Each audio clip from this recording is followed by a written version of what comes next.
Good morning विद्यार्थी मित्रों। कक्षा 11 विषय हिंदी आरोह भाग 1 पांचवी कविता है घर की याद। कवि का नाम है भवानी प्रसाद मिश्र। पिछले वीडियो में हम लोगों ने कविता की अर्धे भाग की चर्चा की थी। इस वीडियो में हम लोग आगे की चर्चा करेंगे। आगे भवानी प्रसाद मिश्र कहते हैं पांचवा में हूँ अभागा, यानी भवानी प्रसाद मिश्र अपने आप को अभागा मानते हैं क्योंकि वो कहते हैं कि वो सोने पे सुहागा की यानी सोने पे सुहागा जैसे हैं, यानी सभी बेटों में वो सबसे श्रेष्ठ हैं और पिताजी उन्हें सबसे ज़्यादा प्यार करते हैं।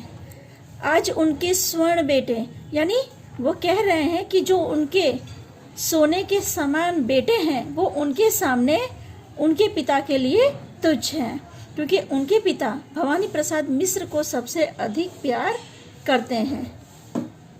और माँ ने कहा होगा, आगे वो कह रहे हैं कि पिता की पीड़ा को समझकर माँ ने कहा होगा कि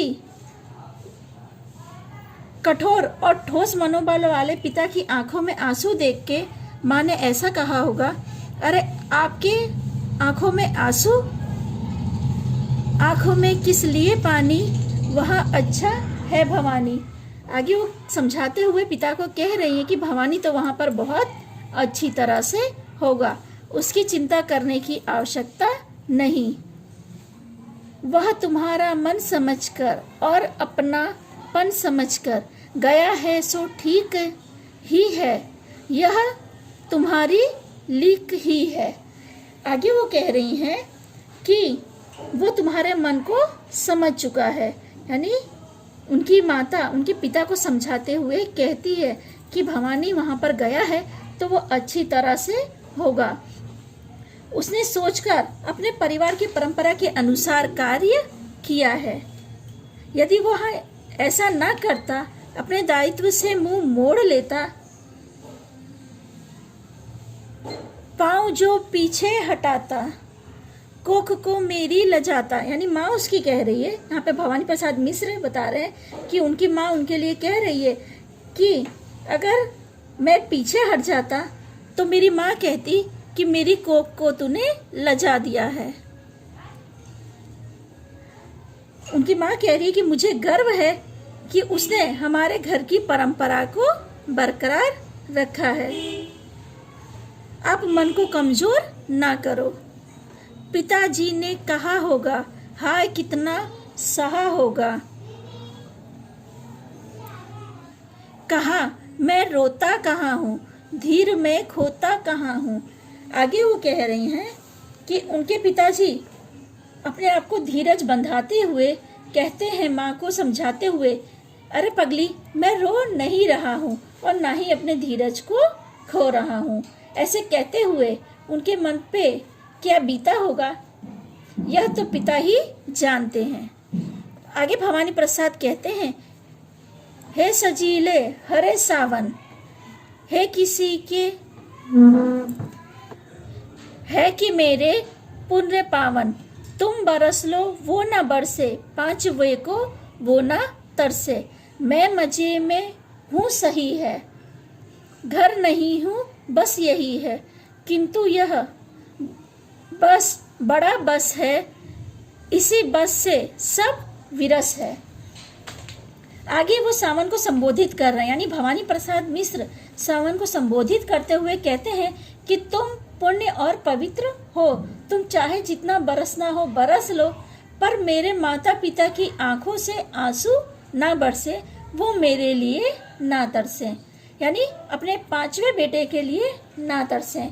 आगे भवानी प्रसाद मिश्र कह रहे हैं कि उनसे कहना कि मैं बेहद मजे में हूँ, बस इतना ही है कि अपने घर से अपने स्वजनों से दूर हूँ।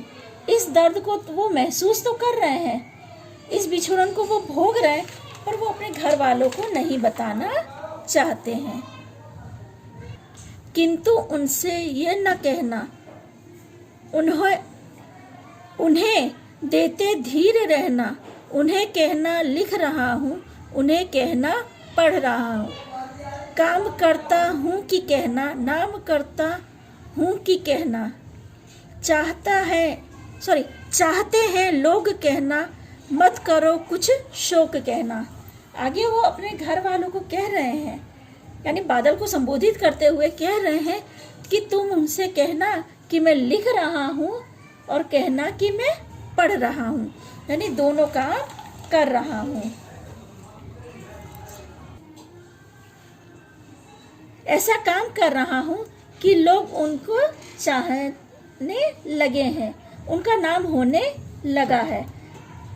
अपने आप, यानी जो भवानी प्रसाद मिश्र हैं, वो अपने आप के बारे में कह रहे हैं कि मेरे लिए वो लोग जरा भी चिंता ना करें।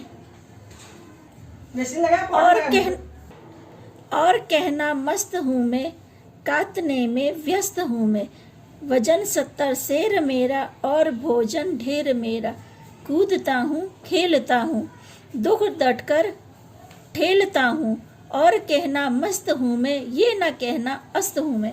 आगे वो बादल को संबोधित करते हुए कह रहे हैं कि घर वालों से कहना कि मैं व्यस्त हूँ, यानी चरखा काटने में व्यस्त हूँ, मस्त हूँ। मेरा जो वजन है वो 70 शेर हो गया है। मैं भोजन अच्छे से कर रहा हूँ, खेल रहा हूँ, कूद रहा हूँ और दुख को अपने से दूर कर रहा हूँ। कहना कि मैं मस्त हूँ, पर ये कभी मत कहना कि मैं दुखी हूँ। हाय रे ऐसा न करना। आगे वो कह रहे हैं कि जो जेल की यातना है या जो दुख है वो मेरे घर वालों से मत बताना कि मैं दुखी हूँ, रात भर जागता हूँ, इंसानों से भागता हूँ, खामोश रहता हूँ। ये सभी बात तुम मेरे घर वालों से मत कहना। हे सजीले हरे सावन, है कि मेरे पुण्य पावन। तुम बरस लो वो न बरसे, 5 वे को वो न तरसे।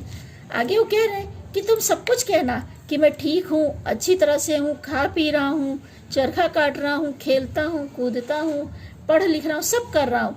लेकिन मेरे दुख के बारे में मेरे घर वालों से कुछ मत कहना कि मैं दुखी हूँ, अकेला हूँ, लोगों से भागता हूँ, चुप रहता हूँ।